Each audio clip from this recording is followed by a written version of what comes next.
Zaiste každý z nás pozná momenty znechutenia, sklamania a akoby neschopnosti ísť ďalej. Pokračovať v tom, čo sme si zaumienili a o čom sme presvedčení, že je to dobrá vec. Tieto momenty pochádzajú z rozličných prameňov. Jednak máme obmedzené zdroje energie a preto sa treba z času na čas zastaviť a znova načerpať energiu. S prázdnou nádržou nie je možné jazdiť. Ďalším prameňom môžu byť zmeny v našom vlastnom živote alebo v okolnostiach, v ktorých sa náš život odvíja. Jedná sa tu o zmenu miesta, v ktorom sa nachádzame, o zmenu stavu, prípadne aj nášho veku.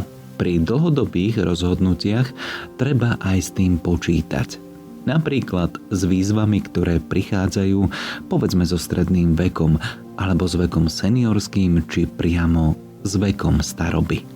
Konečne jedným z najvýraznejších momentov pre chvíle frustrácie a znechutenia môže byť aj poznanie, že nás okolie nie príliš dobre chápe, že sú okolo nás dokonca takí, ktorí nám výslovne hádžu polená pod nohy.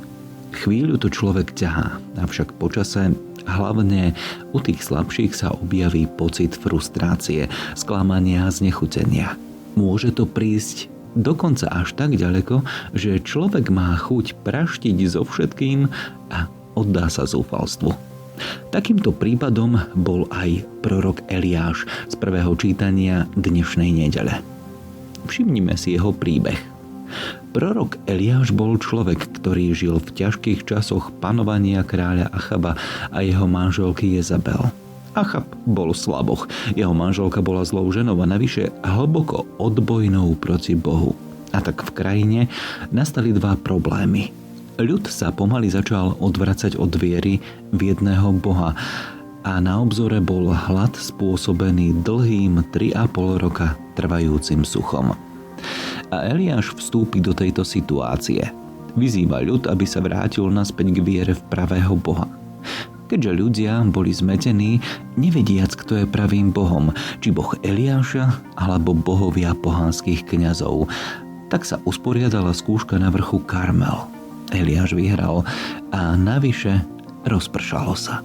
Lenže namiesto toho, aby si Eliáš užíval zaslúženého pokoja a odmeny po tejto udalosti, kráľovna Jezabel ho nariadila prenasledovať a zabiť.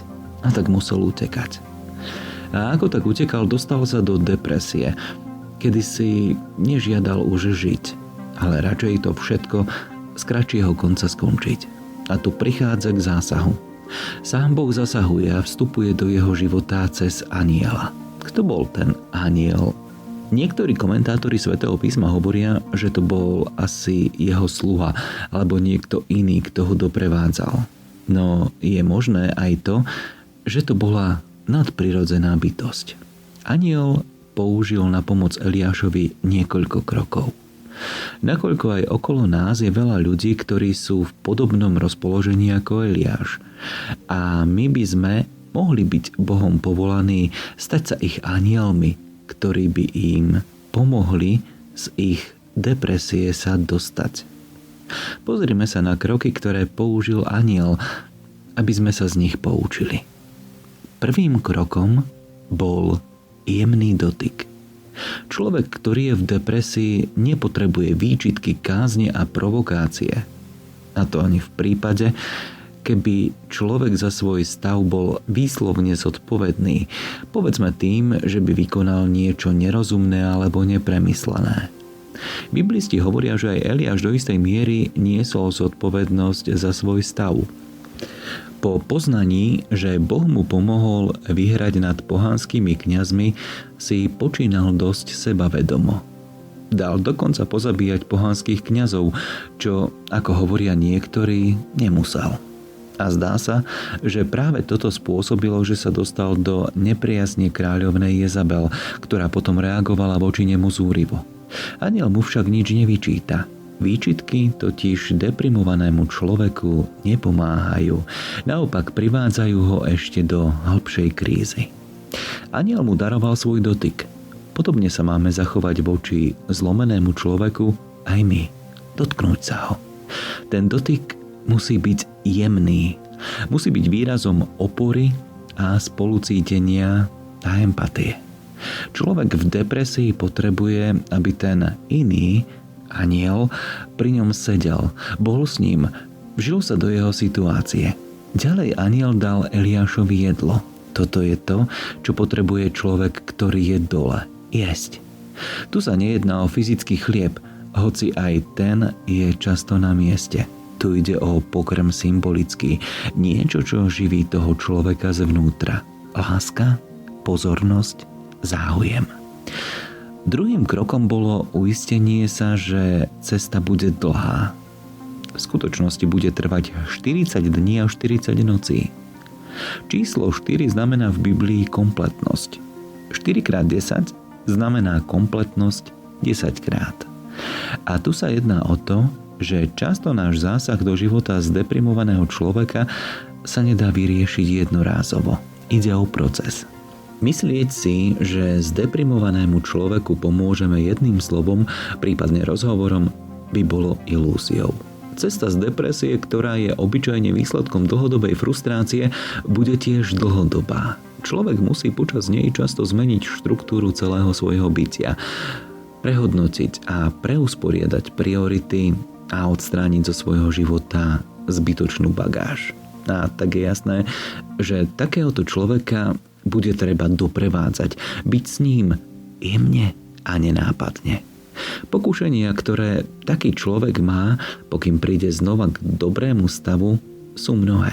Všimnime si to isté číslo aj v Ježišovom prípade. Keď bol na púšti, tiež tam bol 40 dní a bol pokúšaný 3-krát. Takže takýto človek tiež bude pokúšaný určite viac ako 1-krát a tak treba byť s ním. A konečne príchod na Svätý vrch. Aj tam mu pomohol anjel. Aj toto je úloha anjela, ktorý doprevádza druhého človeka v jeho ťažkej situácii depresie, znechutenia, frustrácie a smútku. Pomôcť mu na miesto, kde sa je schopný stretnúť s Bohom a potom sa nenápadne a bez stopy vzdialiť. A možno, že toto je najväčšia skúška pre anjela. Vedieť v pravú chvíľu odísť a neurobiť si z človeka, ktorému pomohol, človeka závislého na sebe. Možno sme niektorí sklamaní, keď počúvame, že máme byť anjelmi iných na ich ceste z depresie. Možno práve my potrebujeme takého anjela. Avšak fakt je ten, a či sme ho neskúsili už toľko raz, že iba vtedy, keď iným pomáhame, môžeme prísť k vlastnej pomoci. Všetci sme občas viac či menej v stave smútku, znechutenia, frustrácie a depresie. A keď niekedy cítime prítomnosť takých anjelov v našom živote, máme pokušenie povedať si, tým ale je. Ľahko im je hovoriť, keby tak vedeli, aký ťažký je život. Každý ho má ťažký a každý je v depresii. Avšak zázračná vec je to, že v takýchto chvíľach, keď nie sme schopní pomôcť si sami sebe, sme až obdivuhodne schopní pomôcť iným. Možno, že to tak má fungovať, že to je to, ako funguje to pavlovské. Navzájom si znášajte svoje bremená. Pane, ďakujeme Ti za svoj život. Veríme, že Ty si stále s nami aj v dobách smútku a depresie. Pošli nám v takýchto chvíľach svojich anjelov a tiež daj predovšetkým nám ochotu byť takýmito anjelmi pre iných.